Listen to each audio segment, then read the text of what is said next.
આજનો દિવસ એ ઘડવૈયાઓ તરફથી મળેલો એક પુરસ્કાર છે. રાષ્ટ્રીય એકતા તો એમનો એક ઉપહાર છે. અને આજના શુભ અવસર પર હું કૃષ્ણા ગૌસ્વામી સૌને પ્રથમ તો મારા નમસ્કાર છે. આજનો મારો વિષય રાષ્ટ્રીય એકતા. કોઈકને લાગે છે હિન્દુ મુસીબતમાં છે તો કોઈકને લાગે છે મુસીબતમાં છે મુસલમાન. આ ધર્મના ચશ્મા ઉતારીને જુઓ મિત્રો, રાષ્ટ્રીય એકતાના અભાવથી મુસીબતમાં છે મારું હિન્દુસ્તાન. રાષ્ટ્રીય એકતા શબ્દ સાંભળતાની સાથે જ આપણી સામે કેટલું સુંદર દ્રશ્ય આવી જાય છે, જેમાં કોઈ પણ માણસના હિન્દુ ના મુસ્લિમ વગેરે નહીં, પરંતુ એક ભારતીય તરીકે નજરમાં આવે છે. અને આ ઝુંડ જોઈને મને વસુધૈવ કુટુંબકમ, આખું જગત એક પરિવાર છે, એ વાક્ય સત્ય લાગે છે. પરંતુ આ દ્રશ્ય વધુ વાર આપણી નજર સમક્ષ રહેતું નથી. આ દ્રશ્ય ભારતમાં ફક્ત 2 વાર જોવા મળે છે, કાં તો 15મી ઓગસ્ટ હોય અને કાં તો 26મી જાન્યુઆરી. મિત્રો, કહેવત છે એક ટીમ્પાથી તો નાની ચકલી પણ ન પલળે, પરંતુ જ્યારે એ જ ટીમ્પુ મળીને વરસાદનું રૂપ લઈ લે ને, સમગ્ર પૃથ્વી ભીંજાઈ જાય છે. સમગ્ર પૃથ્વી ભીંજાઈ જાય છે. એટલે જ કે જ્યાં એકતા હોય ને ત્યાં શક્તિ માત્ર વધતી જ નથી, ખૂબ જ વૃદ્ધિ પામે છે. ભારત કાશ્મીરથી લઈને કન્યાકુમારી સુધી વિસ્તરેલો ઘણો વિશાળ દેશ છે. આપણા દેશમાં 120 કરોડથી પણ વધુ ધર્મના લોકો વસે છે.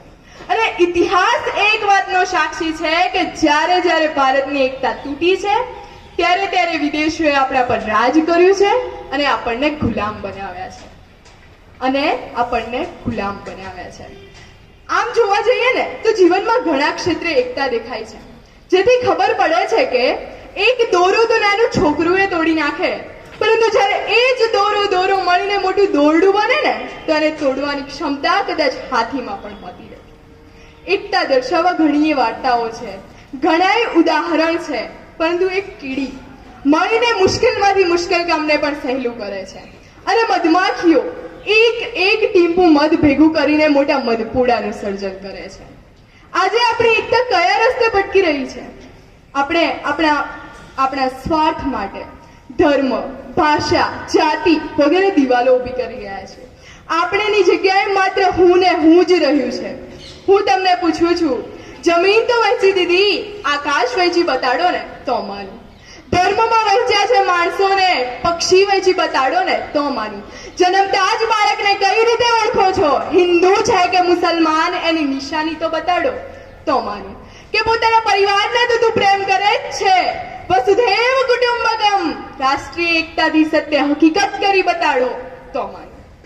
ભારતમાં એકતાના નામે એક વસ્તુ સુખદ છે.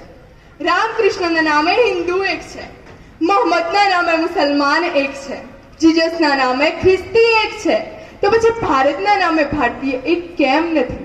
પ્રશ્ન છે મારો કે ભારતના નામે ભારતીય એક કેમ ન હોય?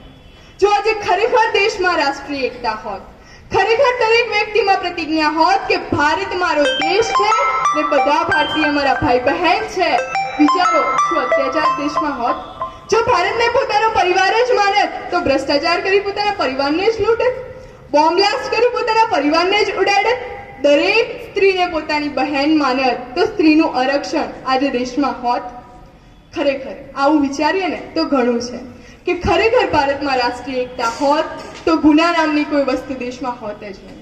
હોત તો ફક્ત પ્રેમ, ભાવના, સુખ અને શાંતિ. તો સમયની મર્યાદાને માન આપતા અને મારી વાણીને વિરામ આપતા છેલ્લે એટલું જ કહેવા માંગુ છું કે ભારતમાં રાષ્ટ્રીય એકતા ફરી લાવશું, દેશ માટે પ્રેમ ફરી જગાડશું. નહીં કરી શકે કોઈ રાજ મારા પરિવાર ભારત પર. વસુધૈવ કુટુંબકમ, સત્ય હકીકત કરી બતાડશું. અસ્તુ.